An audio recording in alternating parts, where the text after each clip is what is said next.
Good afternoon, everybody, and welcome. Thanks for taking the time out of your day to come to this important meeting.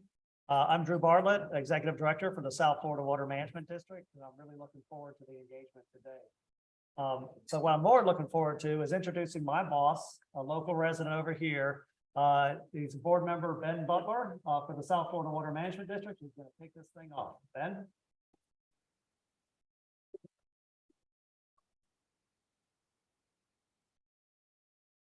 Thank you, Drew. Thank you, Lieutenant Colonel Polt. Thank you for everybody here that helped to join us today. Thank you for everybody joining us online on Zoom. I don't know what kind of crowd we're running on Zoom today, but I'm excited to see this turn out. Today, we're going to talk about the Lake Okeechobee Component A Reservoir, LOCAR. I've been a part of this governing board now for 4 years, and I thought within my dairy business that we had enough acronyms. No, government has more acronyms than anything I ever dreamed of. But the LOCAR NEPA scoping meeting.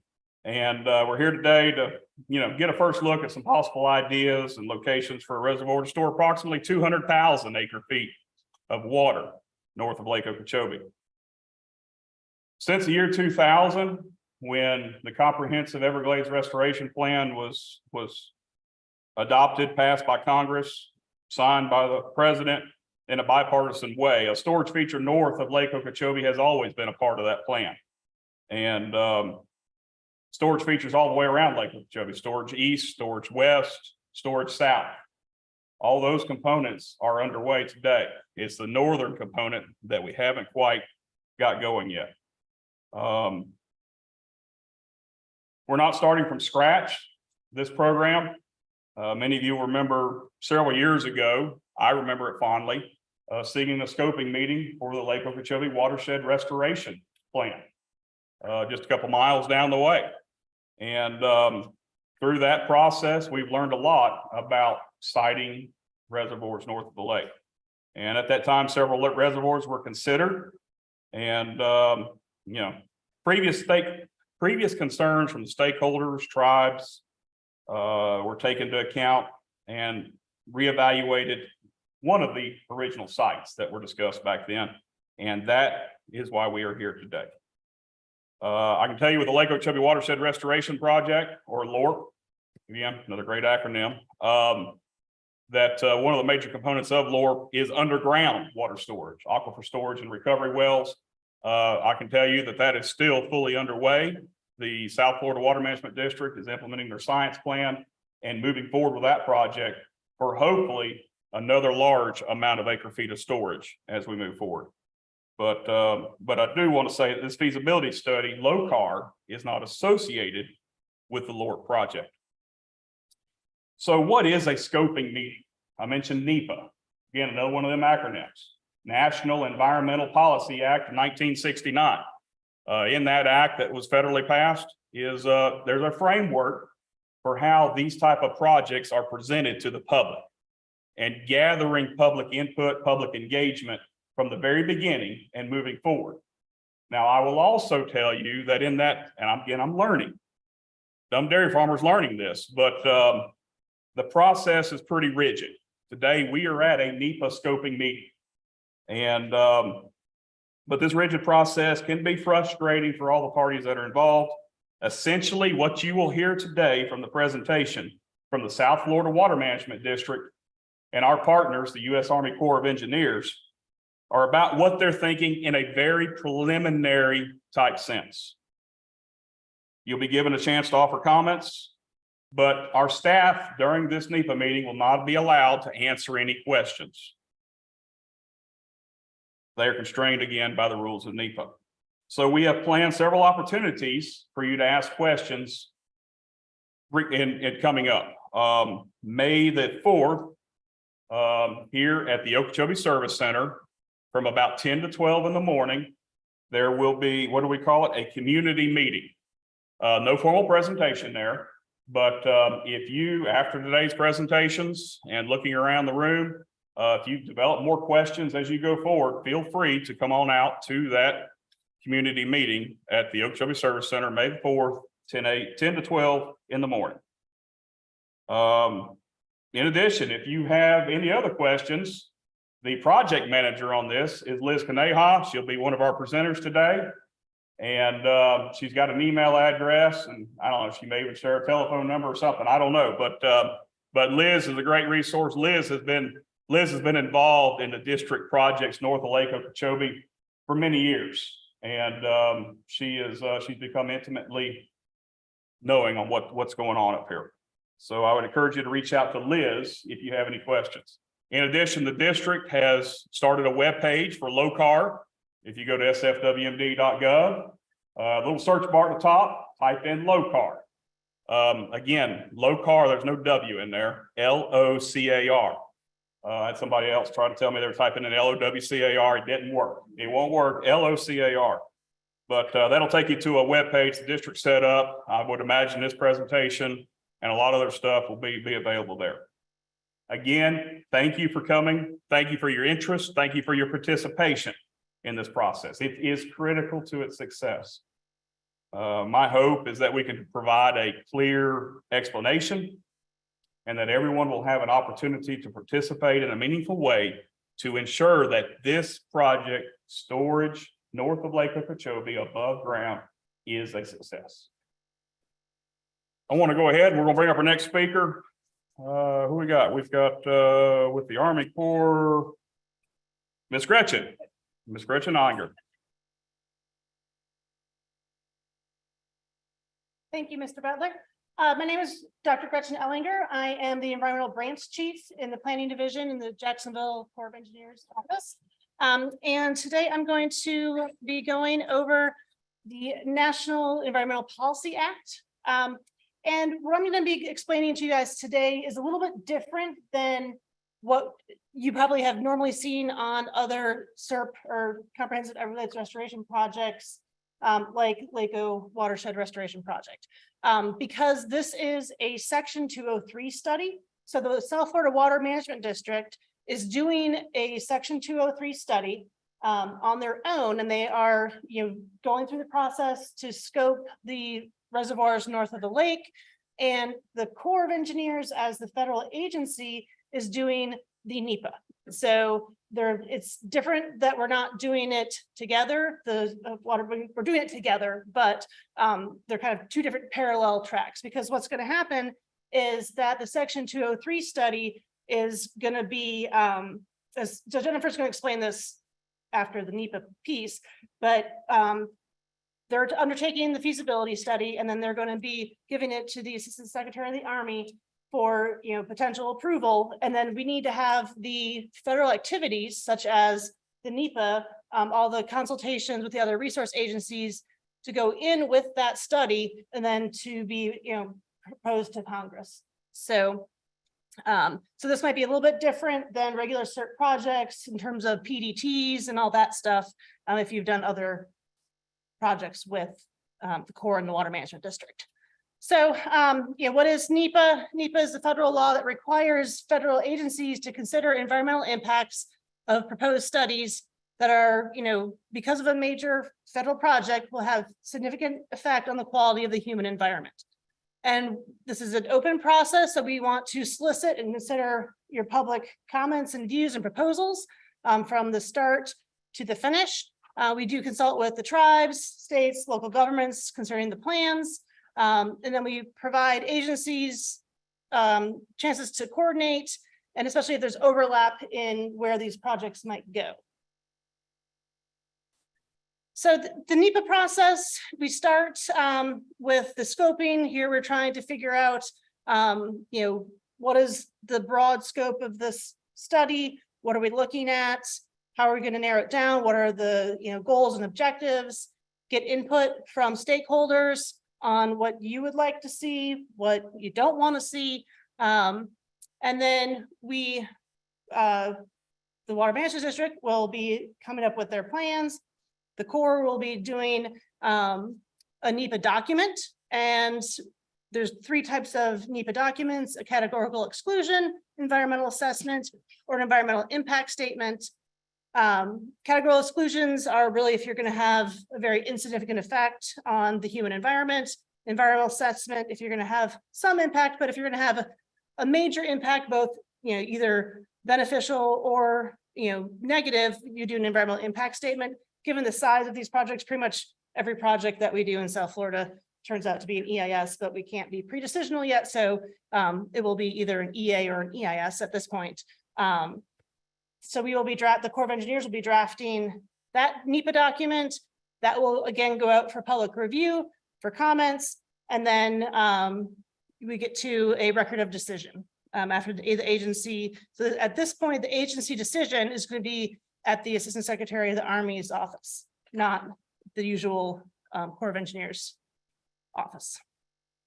So what is NEPA? So NEPA really is kind of this umbrella law that facilitates project coordination, and it integrates all the compliance requirements that otherwise would need to be done independently. So this NEPA document covers Clean Water Act, Clean Air Act, Endangered Species Act, Coastal Zone Management, Environmental Justice, Marine Mammal Protection Act, National Historic Preservation Act.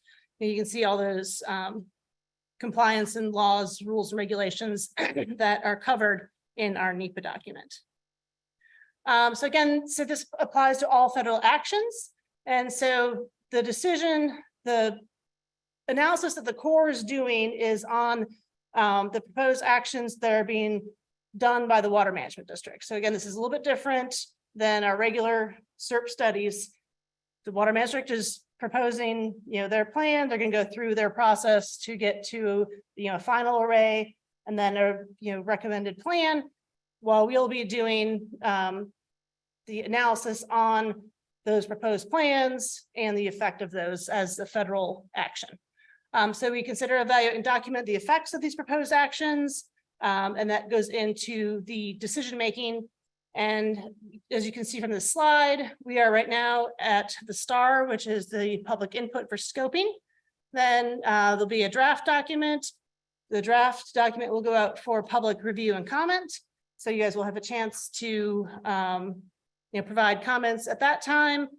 Then it gets revised again based on a lot of those comments. And then it goes out again for another review. If it's an EIS, to be signed. So again, this is the north of Lake Okeechobee Storage Reservoir Section 203 study, also referred to as LOCAR. This is why we have acronyms, because if you say the full name, it takes quite a while. Again, this is early open process to solicit input from the public, from agencies, from stakeholders. We'd love to get your thoughts on prospective problems, objectives, constraints, ideas for alternatives or different measures, and if there's any particular resources that are of particular importance or concern in the study area. These are just a few of the considerations we take into account. Definitely we have, there's a lot of great fish and wildlife in the area. You have wetlands, water quantity, air quality, contaminants, environmental justice. So we're going to be looking at all of the effects to the human environment. And as Mr. Butler said, they are going to be holding community meetings on May 4th to have more of a dialogue. After the presentation, you are more than welcome to talk to the Water Management staff, myself, and the other Corps folks here, ask questions at that time. During the official public presentation, we can just take, either oral or written comments, but after the meeting, you're more than welcome to come talk to any of us, and we can have those one-on-one discussions. You guys did get comment cards. They should be at your table. So if you want to provide a written comment, feel free to write that down and leave it at the front, and we'll make sure that gets recorded into the record, or else you can email the LOCAR address for the Corps of Engineers is right there, or you can, if you want to send a actual written letter, feel free to mail it to me at that address. The scoping period is a 30-day comment period, so that ends May 24th. So make sure all comments are in by that day, and then the additional information is available at that Water Management District webpage below. And with that, I'm going to pass it over to Jennifer to describe the study. Good afternoon, everyone. Jennifer Leeds, I'm the Bureau Chief for the Ecosystem Restoration Planning Group for the Water Management District. This feasibility study is being run out of my group. It's also being supported by a whole lot of very good people. But we wanted to take just a minute to talk to you about what is a Section 203 feasibility study, because normally when you see the Water Management District and the Corps, we're working on CERP projects together. So this one's just a little bit different, but the important thing that you should know is what they call a Section 203. What that does is it allows agencies like the Water Management District that are not federal agencies to move forward and conduct these feasibility studies and these planning efforts. But what it allows us to do is to, in essence, contract with the Corps to work on our behalf to do some of those federal activities that we normally do under CERP. Things like this scoping meeting like we're having today, to go through the NEPA process, to do consultation with the Fish and Wildlife Service, to do government-to-government consultation with the tribes. And it also allows them to engage with us on a technical level. And the reason why that is so important to us and so important to this study is that when we finish this and we submit it up to the Assistant Secretary of the Army's office to be sent up for WRDA, the report itself has to be what they call policy and technically compliant. So what we're doing is having the Corps act on our behalf in that sense, and that gives us that greater sense that when this report goes up there, it will be ready to go to Congress to be included in WRDA for authorization. So I just kind of wanted to reiterate that. Sometimes you'll see the Section 203. It is outside of CERP. However, once the project is authorized under WRDA, it will be brought up back under the CERP umbrella. And then we would look to see how it can get programmed in on that integrated delivery schedule. So with that, I'm going to turn it over to Liz, who's the project manager, to really get into the meat of what this feasibility study is. Thank you.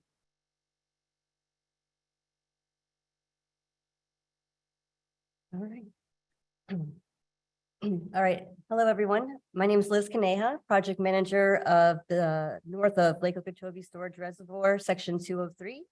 And this project, as you've heard already, is referred to as LOCAR. So I'll be giving the briefing on the project overview. And this graphic that you see right here is the LOCAR study area. The study area is outlined in turquoise. And it encompasses the Caloosahatchee estuary as well as the St. Lucie estuary. And within this planning area, there's 4 subwatersheds that include Fish Eating Creek, Indian Prairie, and Taylor Creek Nubbin Slough subwatersheds. And also it includes drainage basins S65D and S65E, which are part of the Lower Kissimmee subbasin.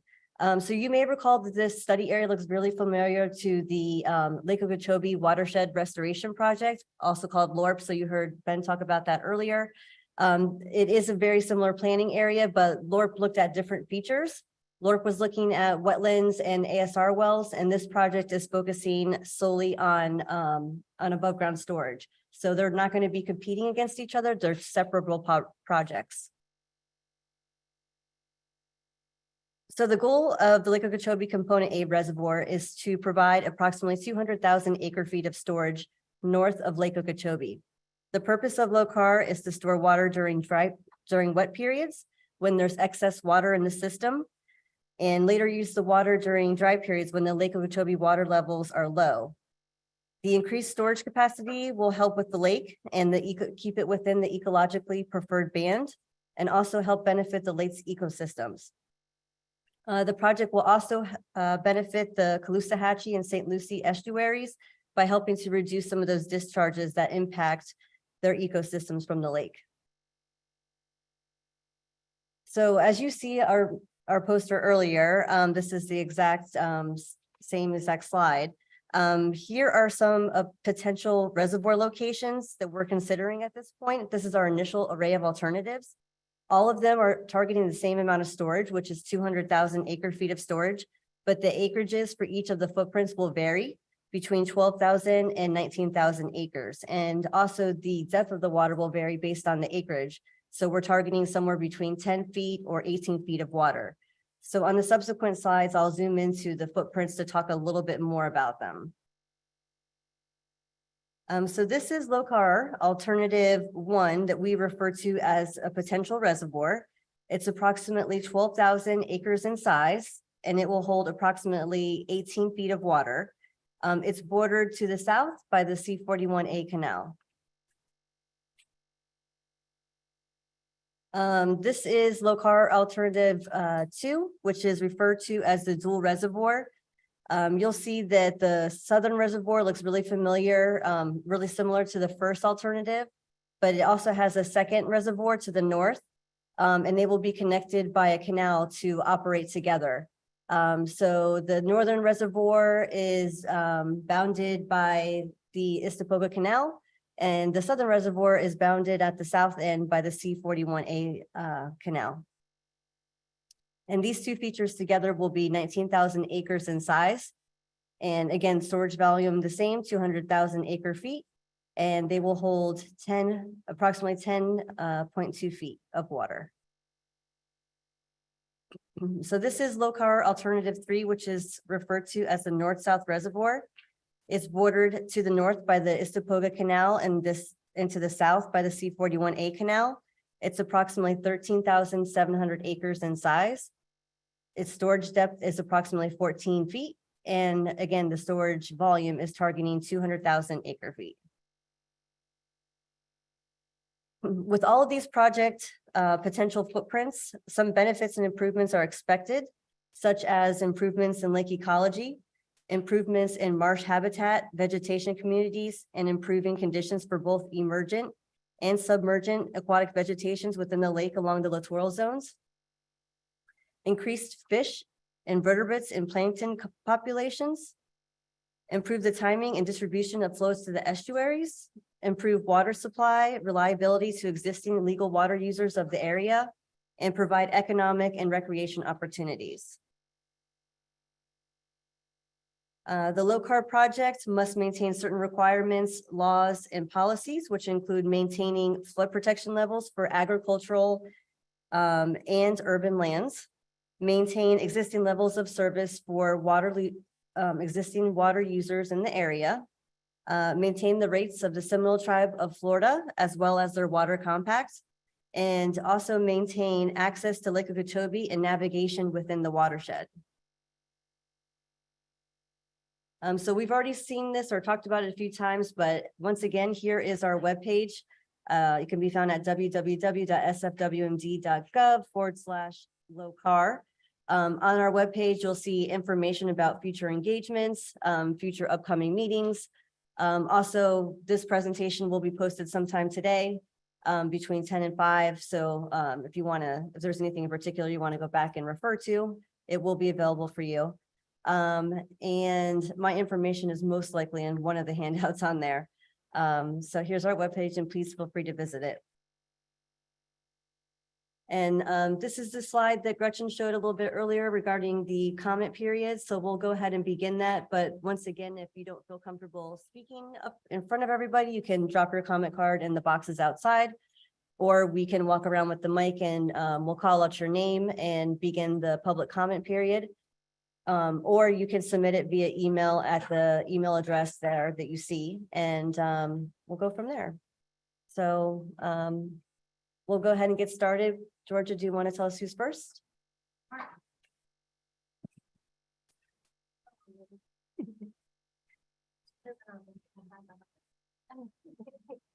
Good afternoon, everybody. Ooh. Good afternoon. Do I need to stand up? Oh, good. Thank you, district. I just want to thank you for the opportunity to speak on behalf of Lake Okeechobee's fishing community.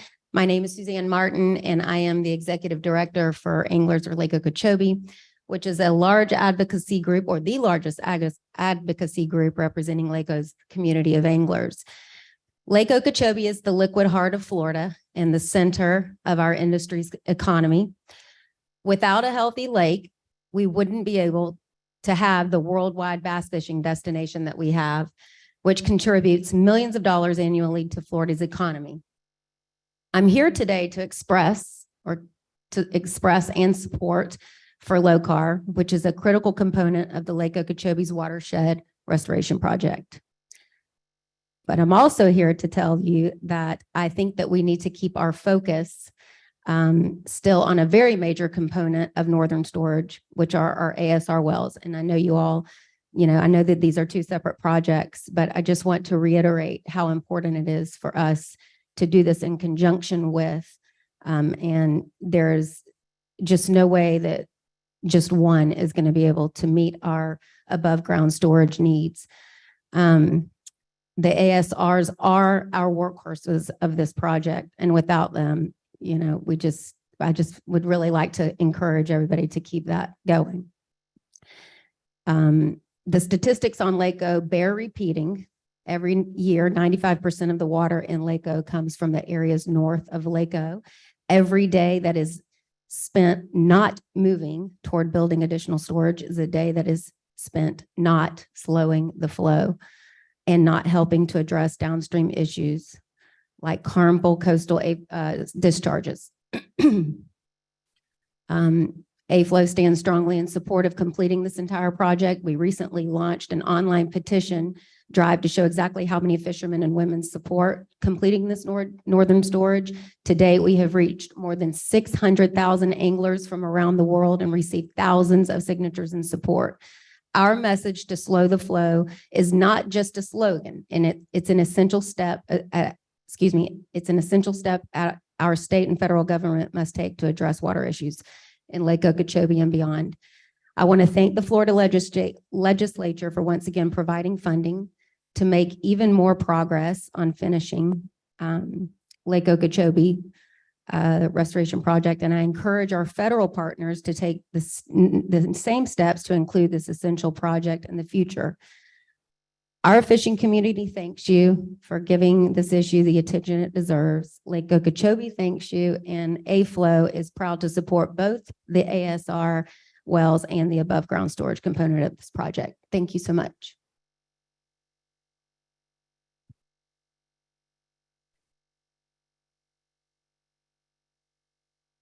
Good afternoon, Nyla Pipes, One Florida Foundation. I'm going to echo a whole lot of what was just said, but I'm going to add one more important point.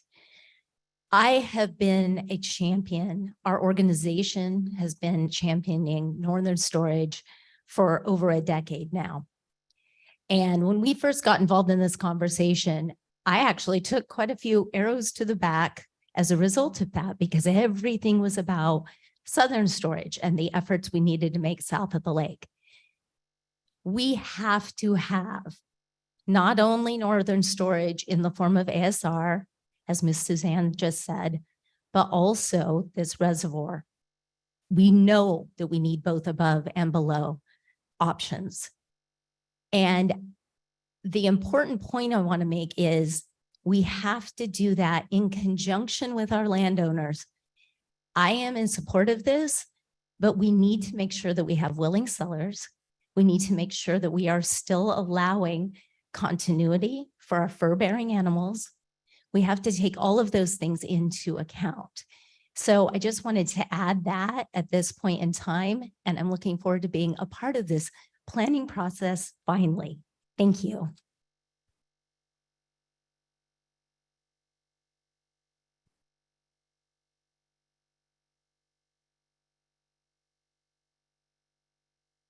Good afternoon, everybody. I'm Bert Galloway from the Friends of Istapoga. We're an organization that's been around for 25 years, and we're very much interested in everything that has to do with Okeechobee and Istapoga. And the reason I'm here is I'm looking at this proposal that they may have to put this reservoir in there. And I do believe it's a good thing, actually, if that comes about. But I've also feel that actually over the years, the Lake Istapoga people have been totally not recognized, the consideration for this. If you look at this reservoir, Actually, the main feeder of this reservoir will be Lake Okeechobee. Actually, either off the Istapoga Canal or C-41. C-41 is controlled by S-68, which is the main spillway on Istapoga. The big thing that I can't understand, and actually you're talking about making this environmental thing, and actually all this is right now though is for a reservoir, and it's not considering what we're going to do about the TMDLs that we have on Istapoga, and that actually is one of the big problems that is creating our water problems throughout Istapoga. I mean, throughout the Okeechobee whole watershed. And actually, so we were hoping that maybe they would consider putting more STAs or something north of Istapoga to help with this TMDL problems, or in some ways or other. Because over the 25 years that I've lived on Istapoga, the TMDLs have not ever gotten any better to speak of, to be honest with you. And that's one of our biggest concerns. And actually, Istapoga is actually the second largest contributor of water to Lake Okeechobee. And it is a 28,000 acre lake. And I just would hope that you would take it into consideration in the planning stages that are coming up. Thank you very much.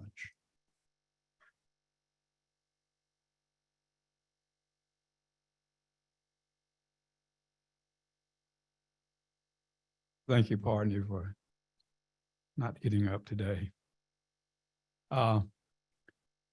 Newton Cook, United Waterfowlers of Florida. I will tell you, this is an incredible day today.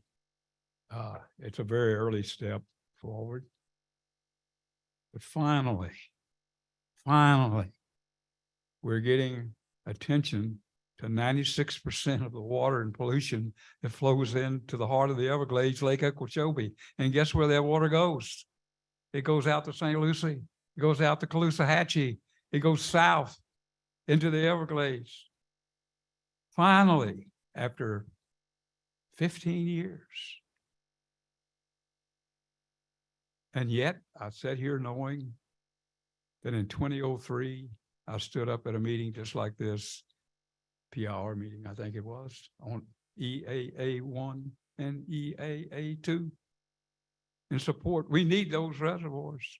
We had the land for those reservoirs. We don't even have the land for this. Now you want to tell me when EAA2 is going to be done? Of course, EAA1 is a FEB, a great fishing and duck hunting place, I might add. EAA2 is set to be done in 2032, maybe 30 years. Let's don't be 30 years on this. Let's try to do a better job. I think we can do a better job.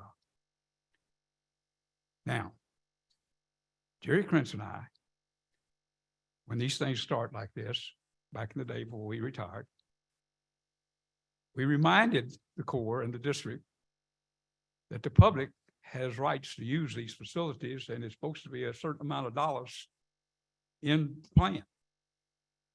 Boat ramp. That's where the money is. In a reservoir, they're expensive because the water goes up and down, so you have to have a ramp that will handle the boats. This will be another incredible recreation spot for the people in this part of the state.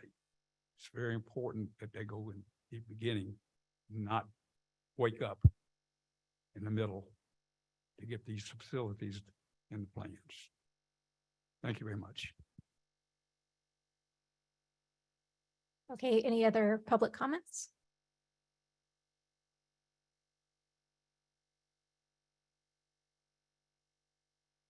Hi, Paul Gray from Audubon, Florida. 20 years ago, Joe and I were sitting on this campus, but not in this building because it wasn't here, working on a version of this. And I just want to say, we really appreciate your persistence in trying to see if we can finally get something that's going to be agreeable to a large number of people and help the lake. So thank you for working on this, and I look forward to trying to see if we can get something to work.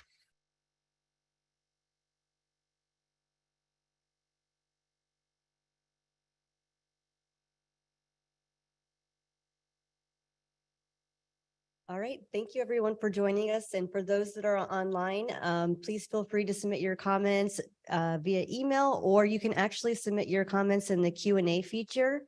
And also we'll be around for a little bit longer if you want to talk to us about anything specific about the project. Thank you very much for joining us today.